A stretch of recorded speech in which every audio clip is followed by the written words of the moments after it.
Start. News state महाराष्ट्रामध्ये आपल्या सर्वांचं स्वागत आहे. मी धम्मशील सावंत. आज आपल्यासोबत एक्सक्लुझिव्ह बातचीत करण्यासाठी न्यूज स्टेटवर रिपब्लिकन सेनेचे सरसेनानी आणि बौद्धजन पंचायत समितीचे सभापती आनंदराज आंबेडकर सर आहेत आणि एकूणच आज आपण त्यांच्याशी बातचीत करतोय. सर, आपण बघतोय की मराठी भाषेला अभिजात भाषेचा दर्जा मिळालेला आहे, याबरोबरच पाली भाषेला देखील अभिजात भाषेचा दर्जा मिळाला आहे. काय सांगाल, कशी घोषणावह गोष्ट आहे? पाली भाषेला अभिजात भाषेचा दर्जा मिळाला एक म्हणजे अत्यंत आनंदाची गोष्ट आहे. फक्त दुर्दैव याचं वाटतं की जी या देशातली ओरिजिनल भाषा आहे तिला इतक्या वर्षानंतर अभिजात दर्जा मिळावा एक म्हणजे दुर्दैव आहे. कारण आज मराठी भाषा आपण जर तिचा योग्य पद्धतीने अभ्यास केला तर आपल्या लक्षात येईल की मराठी भाषा ही संस्कृतमधून नव्हे तर पाली भाषेमधून निर्माण झालेली आहे. आणि त्यामुळे आधी मराठीला मिळतो आणि नंतर पालीला मिळतो. हे म्हणजे आधी अंड की आधी कोंबडी अशा पद्धतीचा हे झालेलं आहे. पण तरी सध्या पाली भाषेला अभिजात भाषेचा दर्जा मिळाला, त्याबद्दल मी धन्यवाद देतो. आणि लोकांनी जास्तीत जास्त आता पाली भाषेचा अभ्यास केला पाहिजे आणि त्याच्यातून खऱ्या अर्थानं जे प्रचंड असं साहित्य आहे पाली भाषेमध्ये, कारण ते त्या काळामध्ये म्हणजे 1200 इसवी सन 1200पर्यंत पाली भाषा ही या देशाची आम जनतेची भाषा होती आणि त्यामुळे प्रचंड असं साहित्य तिच्यामध्ये आहे. त्या सर्व साहित्याचा अभ्यास आता होणं अत्यंत गरजेचं आहे असं मला वाटतं. सर, मला सांगा की इंदू मिलचं स्मारक ज्या ठिकाणी होत आहे त्या आंदोलनासाठी किंवा लढ्यासाठी आपण अग्रगण्य स्थानी राहिलेले आहात. सध्या इंदू मिलच्या आंतरराष्ट्रीय स्मारकाची काय स्थिती आहे? आंतरराष्ट्रीय स्मारक दुर्दैवानं परिस्थिती अशी आहे, आपण पाहिलं असेल की हे स्मारक करण्याची इच्छाशक्ती ज्या पद्धतीनं या सर्व म्हणजे सरकार म्हणजे आधीची किंवा आत्ताची याची जी इच्छाशक्ती पाहिजे होती तेवढी नाही आहे. त्यामुळं ते काम थोडं हळूहळू चाललेलं आहे, पण आम्ही त्याचा पाठपुरावा करत आहोत. आता माझ्यामध्ये जे काही याचं काम आहे जवळपास पूर्णत्वास आलेलं आहे. आता मेन 2 वर्ष तरी लागणार आहेत मला त्या सुधारण्यासाठी, पुतळ्यासाठी. कारण पुतळा हा अत्यंत भव्य दिव्य असा पुतळा आहे आणि तो तिथे उभा करायचा आहे आणि त्याचंच काम हे अत्यंत महत्त्वाचं काम आता त्याच्यामध्ये राहिलेलं आहे आणि ते अत्यंत जिकिरीचं काम आहे, अत्यंत म्हणजे चॅलेंजिंग काम आहे. त्यामुळं मला असं वाटतं की आत्ता मूळ कामाला म्हणजे पुतळ्याच्या कामाला सुरुवात झालेली आहे. त्या सुतारांच्या जे काही स्टुडिओ आहे नोएडाला तिथे आता ते कामकाज सुरुवात झालेलं आहे असं मला कळतं आहे. कारण त्यांना ऑर्डर देण्यासाठी प्रचंड दिरंगाई झाली आणि त्यामुळं हे काम खरं म्हणजे अत्यंत धीम्या गतीने झालेलं आहे. ते जर त्यांना आधी 3-4 वर्षापूर्वी ह्या पद्धतीची म्हणजे आदेश मिळाला असता पुतळा बनवायचा तर मला वाटतं आत्तापर्यंत तो पुतळासुद्धा उभा राहिला असता आणि स्मारकाचं कामसुद्धा झालं असतं. दुर्दैवानं ते झालं नाही कारण इच्छाशक्तीची अभाव असं मी याबद्दल म्हणतो. सर, आपण लोकसभा निवडणूक लढवलेली आहे आणि आता सध्या आगामी विधानसभा निवडणुकांचं बिगुल वाजलं आहे. महाराष्ट्रात सर्वच राजकीय पक्ष या निवडणुकीच्या अनुषंगानं तयारीला लागलेले आहेत. रिपब्लिकन सेनेची, वंचित बहुजन आघाडीची सध्या भूमिका काय? एका बाजूला इंडिया आघाडी, महाविकास आघाडी देखील या ठिकाणी उभारी घेते. लोकसभेमध्ये ज्या पद्धतीची परिस्थिती झाली तशी परिस्थिती यावेळेसही ओढवेल का? कशा पद्धतीचं मतांचं ध्रुवीकरण होईल? काय सांगाल? विधानसभेची कशी तयारी आहे?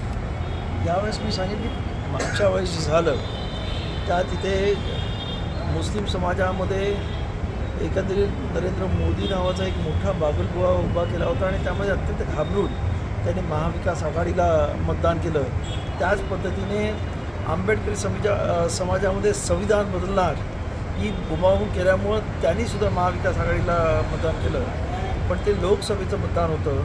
आज हा जो इलेक्शन आहे ते विधानसभेचं आहे आणि त्यामुळं आता विधानसभेचे प्रश्न वेगळे आहेत, विधानसभेचं राजकारण वेगळं आहे. त्यामुळं मागे जे झालं ते यावेळेस होईल असं नाही आणि आम्ही रिप्रेझेंटेटिव्हतर्फे यावेळेस या इथे महाराष्ट्रामध्ये काहीतरी चमत्कार घडवल्याशिवाय राहणार नाही.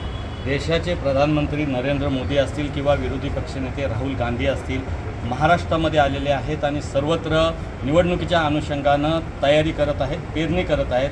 आंबेडकरांची भूमिका काय? आंबेडकरी समाजाची भूमिका आज आपण पाहतो की ज्या पद्धतीनं हे दोन्ही पक्ष जे काही बोलतात आणि कृतीमध्ये जे काही करतात ते प्रचंड वेगळं असतं. आपण पाहिलं असेल की मध्यंतरीच्या काळामध्ये SCच्या ज्या राखीव जागा आहेत त्यांनासुद्धा क्रिमी लेव्हल लावा अशा पद्धतीचा सुप्रीम कोर्टाचं एकंदरीत सरकारला सांगणं आहे. त्याच्या विरुद्ध आपण आहोत. आणि त्याचबरोबर SCमध्ये डिव्हिजन करा, म्हणजे SCमध्ये असणाऱ्या राखीव जागांमध्ये इतर जातींमध्ये ते विभाजन करा अशा पद्धतीचा तो आदेश सुप्रीम कोर्टाने दिला.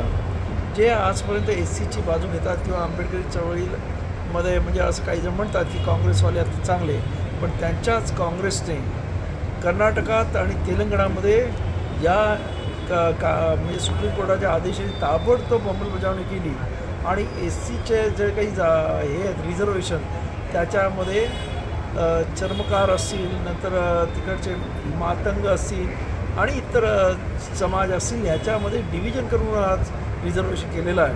म्हणजे खऱ्या अर्थाने ही सर्व मंडळी बोलतात एक करतात एक, किंबहुना संविधान वाचवण्याच्या ज्या गप्पा मागच्या वेळेस केल्या आहे आणि संविधानाबद्दल कधी प्रेम दाखवला हा आमचा प्रश्न आहे. परंतु लोकांना एक वेगळ्या प्रकारची भीती दाखवून यांनी मतं घेतलेली आहे. यावेळेस आमचं आंबेडकरी समाजाला आव्हान आहे की आंबेडकरी विचारावर प्रामाणिक राहा आणि कोणाची माय व्हॅली नाही बाबासाहेब संविधानाला हात लावायची. आपण फक्त ताकदीनं एकटं आणि एकत्र आपण जर उभं राहिलं तर आपण आपले स्वतःचे काही उमेदवार नक्कीच या इतर समूहाला एक बरोबर घेऊन निवडून आणू शकतो आणि एक आपली स्वतःची वेगळी आयडेंटिटी आणि ओळख राजकारणामध्ये निर्माण करू शकतो. सर, लोकसभा निवडणुकीमध्ये ज्या पद्धतीनं लोकशाहीला धोका आहे, लोकशाहीची पायमल्ली होते किंवा संविधान धोक्यात आहे अशा पद्धतीचा या ठिकाणी प्रचार प्रसार झाला आणि त्याचाच फायदा विरोधी पक्षाला अर्थातच सत्ताधाऱ्यांना जागा ज्या आहेत त्या कमी मिळाल्या त्याबद्दल.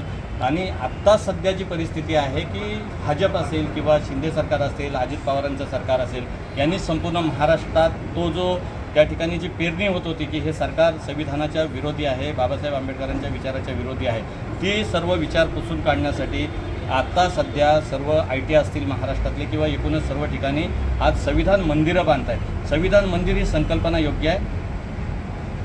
संविधान मंदिर बांधण्यापेक्षा संविधानाचं जतन करणं अत्यंत महत्त्वाचं आहे असं माझं म्हणणं आहे. आणि नुसतीच मंदिरं बांधायची आणि त्या मंदिरामध्ये बाबासाहेब आंबेडकर हे मंदिरांच्या खरं म्हणजे आणि ह्या सर्व एकंदरीत त्या प्रथेच्या विरुद्ध होते.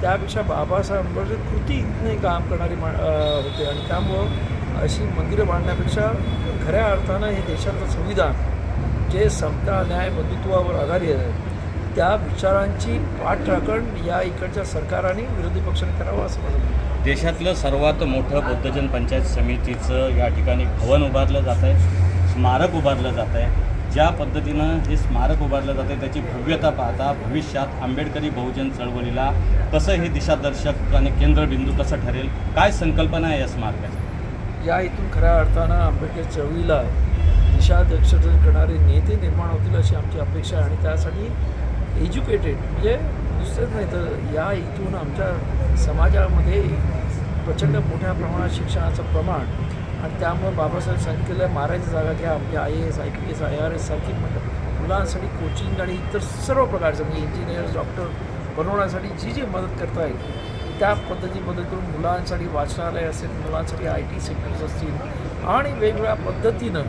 खऱ्या अर्थानं हे जे काही वास्तू आहे ही आंबेडकर चळवळीचा केंद्रबिंदू कसा होईल ह्या दृष्टीने आम्ही प्रयत्न करणार आहोत. उच्च पदावर दलित असतील, मागास असतील, आदिवासी बांधव असतील यांचा समावेश आत्ताच्या काळामध्ये होत नाही असं राहुल गांधी म्हणतात. काय वस्तुस्थिती, कसं बघता याकडे? ज्या पद्धतीनं दलितांना, आदिवासींना काँग्रेस न्याय देत नाही असं म्हटलं जातं आणि काँग्रेस म्हणतं की भाजप न्याय देत नाही, काय ही दुटप्पी भूमिका आहे? काय आहे, दोघंही एक जण सापनात आहे, एक नागनाथ आहे. त्यामुळे दोघांमध्ये फरक करण्यात काही अर्थ नाही. दोघंही एका माळ्यात माहिती आहे. त्यामुळंच बाबासाहेब आंबेडकरांच्या विचारावरती आणि बाबासाहेब आंबेडकरांचे तत्त्वज्ञान घेऊन जाणारा पक्ष जोपर्यंत सत्तेवर येत नाही तोपर्यंत खऱ्या अर्थाने आपण या बाबासाहेबांनी दिलेल्या संविधानाचं प्रामाणिकपणे त्याचं हे स्पिरिटमध्ये ती लागू होणार नाही असं माझं म्हणणं आहे. आणि त्यासाठीच आंबेडकरी समाजाने खास करून पुढाकार घेतला पाहिजे आणि इतर समाजांना मग ते बहुजन असतील, ते अल्पसंख्याक असतील, या सर्वांना घेऊन बाबासाहेबांचं एक भाषण आहे त्याच्यामध्ये बाबासाहेब असं म्हटलं की या देशामधल्या ह्या लोकशाहीचं खऱ्या अर्थानं जर जतन करायचं असेल आणि लोकशाही फुलायची असेल, फळायची असेल तर या देशामधला जो हर्नॉट्स आहे, म्हणजे सत्ता संपत्तीपासून वंचित असणारा जो माणूस आहे तो खऱ्या अर्थानं सत्ता संपत्तीवर जायला पाहिजे. दुर्दैवानं आज आपण बघतो मंत्र्याची पोरं परत आमदार खासदार होतात, नंतर त्यांची पोरं होत आहेत. ही जी काही आज पिढी ज्यात एकेका मतदारसंघामध्ये प्रत्येकानं आपल्या मतदारसंघ आपल्या घराण्यासाठी वाटून घेतले, ते कुठेतरी घराणेशाही संपली पाहिजे आणि खऱ्या अर्थानं लोकशाही या देशामध्ये आली पाहिजे.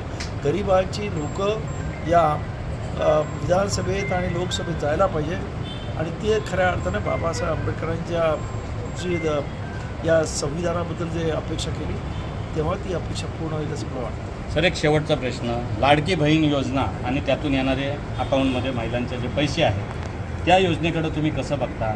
निवडणुकीच्या पार्श्वभूमीवर ही योजना आलेली आहे, ही योजना टिकेल का? आणि एकूणच सरकारनं ज्या पद्धतीनं ही योजना चालू केलेली आहे त्याचा लाभ आत्ताच्या विद्यमान सरकारला होईल का? पुन्हा सत्तेत येण्यासाठी या योजनेची काही मदत होईल? काय मार्गदर्शन आहे आपलं?